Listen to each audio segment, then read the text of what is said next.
இல்லை 3.5க்கு கணக்கு வச்சுக்கோங்க.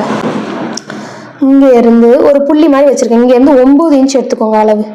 இங்கே ஒரு புள்ளி வைங்க. இந்த அளவு 3.5 இருக்கான்னு பார்த்துக்கோங்க. தெரியுதா? இங்கே காமிக்கிங்களா? இந்த இருக்குது. அதாவது இந்த புள்ளி தான். இங்கேருந்து 3.5, இங்கேருந்து 9 இருந்து ஒரு நேர் கோடு மாதிரி போட்டுக்கணும். கீழே ஸ்கேல் வச்சு போட்டுக்கோங்க. இந்த அளவும் இந்த ஆம்கோல் அளவையும் வந்து நான் வந்து சென்டரில் போகிற மாதிரி இது கோடு போட போகிறேன். போட்டுக்கோங்க.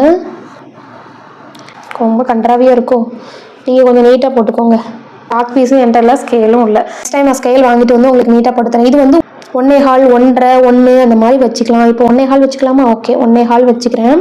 ஏன்னா பாடி சுற்றளவு அவங்களுக்கு இந்த கப் சைஸ் இருக்குது பார்த்தீங்களா, அதை பொறுத்து நம்ம வந்து எக்ஸ்டெண்ட் பண்ணிக்கலாம். மினிமம் நம்ம இவ்வளோ வச்சுக்கலாம். 1 இன்ச் மார்க் பண்ணுங்கள் ஹைட்டு. இதில் இருந்து இதுக்கு கோடு போட்டு அதுக்கப்புறம் ஸ்ட்ரைட்டாக